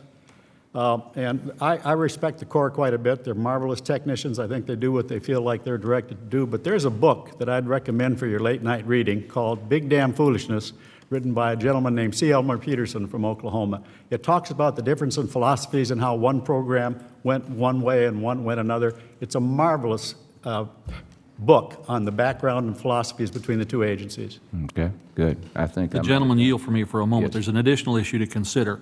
The actual structures, when they're on a farm, really doesn't add to the quality of life for the landowner. Only 1 in 30, 40, maybe 50 actually ever hold in these typical structures enough water to be called a fishing hole. Otherwise, they're dry weather ponds. So you've got this earthen structure, you've changed the lay of the land. The landowner is helping his or her neighbors downstream. They really don't gain that much from it. So from them, it is a sense of being a part of the common good to start with, and then it cascades down. These structures were never condemned. The properties were allowed to be constructed after easements were signed, permission given by landowners, dating back to the 40s. So we're talking about dry ponds here? That's basically most of the structures in my core area. So when we have a flood in these dry ponds, then we're washing out these dams? Is that? No, when you have the upstream flood control dams or a series of small dams, when you have a flood, each of the dam catches the water that comes from above it. As the deputy chief pointed out earlier, the 10-day goal is then to meter the water out. So they act as a shock absorber. Instead of this deluge going down the creek and down the river and building, they slow it down, they meter it out, so it's manageable within the existing stream banks, which protects wildlife too, by the way, as well as domesticated livestock. And so what the subject we're talking about here today is the federal government actually doing what it's supposed to be doing as far as that relief downstream? How the system has worked and why we have this match between local entities and the federal government, because the local entities can't pay for it, and typically it wouldn't benefit them, the protection given from 3 miles below the dam all the way to the Gulf of Mexico. But by the federal government participating, we set up these networks that protect everybody below the stream in a 100-year targeted goal. Yeah. Y'all want to comment on that? My structures, 85 of my structures are usually between 1 acre and 5 acre. They do retain some water, and most of the time it does last all summer. But, you know, but prior to 15, we had another 6 or 7 years of drought, and most of those were dry. So the landowner nor any of the locals that like to fish there were benefiting at all. Well, I hope we can get this figured out, and I yield back. Gentleman yields back. The chair recognizes the gentleman from Arizona for. Thank you, Mr. Chairman. I guess, you know, I just want to say I've been working with conservation districts now for 20-some years, and it's been such a pleasure. And it's really good to have some folks in, and I want to compliment the chairman on having folks in that have real-life experience on this stuff, because it is hard to understand out there, and especially bringing special interest people in here, no thanks. I like people from rural America and that know what the land is all about. And I think this committee is one of those committees that I think we all share these types of common values. But, you know, you know, if we're going to look at rural America as we should be, as found our breadbasket, our natural resources, where they all come from, where our power plants are, how we're going to survive as a society. That's the bedrock, whether it's rural America, our Native American reservations, across that whole spectrum. But life is different out there from a tax standpoint. Life is different out there as far as being able to find cooperation and be able to build these types of structures without federal help. And it's also different in maintaining them over time. And so that's why this partnership is so important. And if we don't do that, it's actually a waste of the prior expenditures that we've put into it. Exactly. And fiscally, that just doesn't make much sense at all to me. And it is a legacy issue. We did build these. Well, there's 5,000 of them out there that have to have work on it. It's our responsibility to work with partners to get that done. And I'm hoping either through the Farm Bill or through the budget process that we're going to be able to get this issue away from the zero number into somewhere much more meaningful to get the work done. But we also have to take into account the ongoing activities in the local area, what we're building downstream from these areas, what climate is or isn't doing to the process, and making sure that, I don't even know if the assessment of the dams right now takes into account the differences in climate from 20 years ago. So, but what happens if we don't do something? The impacts to rural America are tremendous, just tremendous. We have increased flood risk. We have public health risk. I mean, health and safety, deaths, American citizens, loss of economic potential, increased FEMA floodplains, impact on family investments, the lack of maintenance of irrigation districts, irrigation canals, the loss of water resources, water quality. You could go on and on and on. And so in this couple of minutes that's remaining, I'd like to hear from you about how you feel about these types of losses and what you feel we can do about them to make sure we go in the right direction here. Well, my work that I've done with land and range management is, if you look at the Mississippi River flow since the very first monitoring that was done in the Mississippi, it was very consistent back before we plowed the prairie up.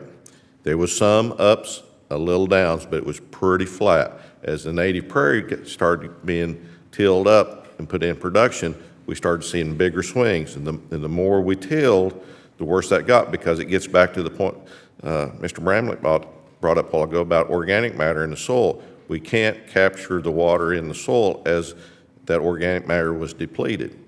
So I think that it makes a lot of good sense that we start putting more land management practice with cover crops and range management to get our organic built back up, so that for every 1% we can catch 27,500 gallons of water per acre. Now, if you do the math, and I've done a presentation on this, in the Mississippi Delta flow region, if we'd increase our infiltration rates at 1/2 an inch, that's 83 days of the water that goes over Niagara Falls. Get it in the soil, keep it in the soil, and that'll lessen the effect downstream. I was just down in Galveston over the weekend at the christening or the commissioning of the USS Gabriella Giffords, and I was looking at the beach, and the congressman from Texas tells me, he says, well, the water changes color down further south in Texas because up here we have all the sediment coming out of the Mississippi River. Still down in Galveston, it's still changing color, and it gets blue and green further south. And I yield. Thank you. Gentleman yields back. The chair recognizes the gentleman from Mississippi for 5 minutes. Thank you, Mr. Chairman, and thank you, witnesses, for being here. I apologize for walking out and not hearing your testimony, but we have an armed services hearing that's going on simultaneously. Mr. Peterson, our witnesses today have all successfully made the case for the economic benefits of flood control dams. However, I think the conservation value remains in how it protects and in some cases expands our resources. In addition to the traditional watershed programs, how has RCPP furthered the progress on watershed issues? I must admit, I'm not the expert on RCCP. I do know about the program, and my conservation district is not using it necessarily right now. But if any program or program dollars are able to put some watershed protection on the ground, I'm certainly supportive of that. But maybe one of my colleagues up here has more experience with RCCP directly. Thank you, and I would open that to any of you who have a comment. My local water control and improvement district and soil water conservation district are basically all volunteers, so it's very tough to get through that process without a grant writer. So it's not that it's unavailable to us, but we've yet to take advantage of it because it adds a small amount of complication to the process that we haven't experienced in decades past. But it's still a good program, and it works well on a region-wide basis. Okay. Thank you. And Mr. Emmons, like you, the people of Mississippi understand the value of the stewardship of the land, and conservation programs and watershed infrastructure really are vital to many of my constituents. As someone who has engaged in some innovative practices over the year, what recommendations do you have for this committee when addressing watershed-wide issues? Well, like I stated earlier, I think we've got to put some more practices on the ground above the structures to infiltrate that water, increase the organic matter. But it still comes down to the local people in the conservation districts there managing that resource that we've put out there in them structures and ensuring that they work right. But it's still very important that we manage that land above them and below them so that we can slow that water in that. And then it gets back to Ranking Chairman Fudge talked about the water quality downstream. It will be greatly enhanced if we can do that. And I would just say that the Watershed Program does so much for the local communities, many of the people who don't even realize the value that it gets for them. I thank all you gentlemen for what you've done in this program, and Mr. Chairman, I yield back. Gentleman yields back. The chair recognizes the gentleman from California for 5 minutes. Thank you again, Mr. Chairman, and for the panelists for traveling here today. Mr. Peterson, on the issue I hear from farmers and ranchers back home with Nrcs, and people are pretty happy overall, but a little frustration with the implementation of the projects. The actual folks can get out on the ground and do the engineering and the staff work needed out in the field is what I hear mostly about. So that was mentioned early on in your testimony. So aside from budget, what structural change do you think would be helpful to NRCS's program to stock it with the right people that can do more? Well, I won't prejudice the question. What do you think needs to be done to move the projects along faster and have that be a stronger focus, perhaps, please? Well, I think the answer to that's pretty easy as far as I'm concerned, and that's stop cutting professional staff in the agency. If you go back to the agency's highest employment time, it was probably in the 1970s with 18,000 people. Now they're down around 10,500 people with far more program responsibilities than they used to have. And here we are trying to implement a lot of these programs that require competent professional staff. And I think the agency, from the time I left it 25 years ago till today, has lost a great deal of the people that we need to manage these programs properly. And I'd just like to see that stopped. Okay, so no more cuts, but what is the ratio of people that are able to actually implement the projects versus those that are? That question probably would have been better asked of Mr. Bramlett when he was here, because he's got all the current information on projects in the backlog. Yeah, I ran out of minutes on that as it goes up here. So anybody else on the panel wish to touch on that? I could touch on one fact that the permitting process is quite lengthy. Even though there's a 404 process, then there are some practices that are put on the ground that require mitigation, and I believe... this is mitigation for doing things that are positive environmentally anyway. These projects should be receiving the credits for the mitigation rather than having to give them, if that makes sense, because it's a Do you feel this is outside of the law where there's clear exemptions for a lot of agriculture or other activities that were pretty clear as Congress wrote them, and then they've been overtaken by interpretations that have, I believe you're correct. what do you think we should be doing about that? Streamline it in some way, but I'm sorry I don't have the specific answers for you. But like I say, that permitting process for these small structures need to be. Kind of frustrating, huh, because permitting is slowing down things that are positive environmentally, getting that Absolutely. win-win, isn't it? Anybody else on the panel? Yeah, I mean, we talking about your original question, and to that question, we see with reduced staffing in NRCS, and they have several programs, the EQIP program, CSP program, all are very cumbersome. The CSP just come through another revised step, requires more time for the local NRCS. Where'd that step come from? Upstream. So it come from here. Yeah. We're here to help, right? Yeah. So as them programs become more cumbersome and more time consuming for that local conservation, that's less time that he has to come out and help us with the structures or land practices. Very good programs, but very cumbersome.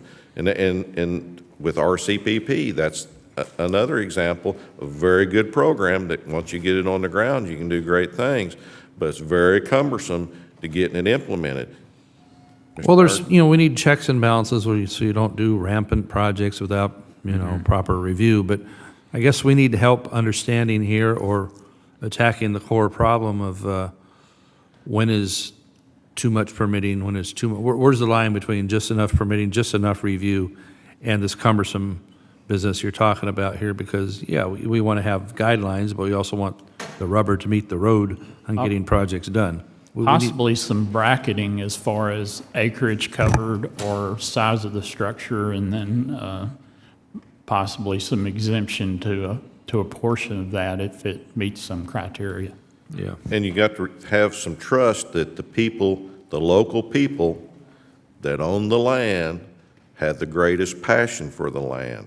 And so don't make it so hard that we can't implement the practices. A little over time here, but do you find that the folks on the ground at NRCS know what to do, but they're getting, again, yes, from their regional office or DC, a signal that frustrates them? Is that pretty common? That's very common. Yes. Okay. Well, I appreciate that. And any more follow-up you'd like to send anybody or me, we'd love to have that and be able to attack this. Mr. Chairman, I thank you and yield back. Gentleman's time has expired. The chair now turns to a fellow subcommittee chairman on the House Agriculture Committee, the gentleman from Pennsylvania, for 5 minutes. Chairman, thank you very much. Thank you for all the members of the panel for being here to bring in your experience and expertise on important issues of small watersheds. I've got a question I just want to throw out in general to all four of you, if you would feel inclined to respond. Basically, infrastructure and job creation typically go hand in hand. Has that been the case with what we've been able to stimulate or facilitate with Public Law 566? Yeah, I'd start with that. We're in Dewey County on our 4th rehabilitation project. There is 3 of them dams within eyesight of my house. So yes, we saw the amount of dollars that turns over in that local community is very significant. So we have contractors come in, they have lodging, they buy fuel, they buy food. Plus all the technical staff that puts that project together prior to construction. And then afterwards, before the district takes back over, NRCS does some more on-the-ground assessments and make sure everything's just right before the district takes back over. So we've seen a great number of dollars influx into the local communities when we're doing them rehab projects. Very good. Any other gentlemen experience with that? We see the same benefits. Some local contractors get bids on these projects when they're rehabilitation projects or other projects that are emergency watershed protection where there's some wave bite or some kind of damage to the dam that's contracted out. And we also use some local resources for gabion stone and things like that support other businesses, so there's a good trickle down for that are utilized in the communities.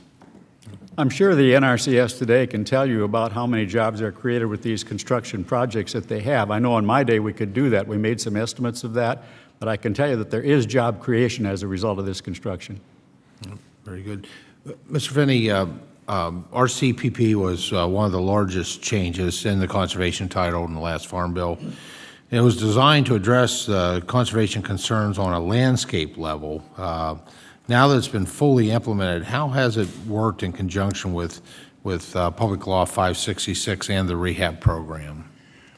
I can't exactly speak to the rehab program, but the planning that we are doing with the PL 566, the RCPP has allowed development of conservation practices upstream of our proposed projects, as well as protecting the local drainage systems. We've been able to implement these kinds of practices to avoid soil erosion as well as wind erosion, and also protect the waters coming from upstream to downstream into our retention projects. Oh, very good. Thank you, Mr. Chairman. I'll yield back. The gentleman yields back. Before we adjourn, the chair would like to thank the second panel for your insights and your real-world experiences. Just as in our first panel, very insightful in every way. And with that, I would turn to the ranking member to make any closing comments that she would make. Thank you very much, Mr. Chairman, and thank you for this hearing today. I thank you all for your testimony. I thank the members for participating at the level that we have today. It was very productive, very insightful, and I thank you all. Yield back. Thank you, Ranking Member, and this is the first of no doubt a long series of discussions as we work through the next Farm Bill process. Nothing can be more important than protecting our natural resources, the lives of our fellow citizens, our domesticated stock, and that wildlife too. And in these programs, we cover all of those important critical areas. With that, under the rules of the committee, the record for today's hearing will remain open for 10 calendar days to receive additional material and supplemental written responses from the witnesses to any question posed by a member. This hearing of the Subcommittee on Conservation and Forestry is adjourned. How about that? You guys did wonderfully. You guys did wonderfully.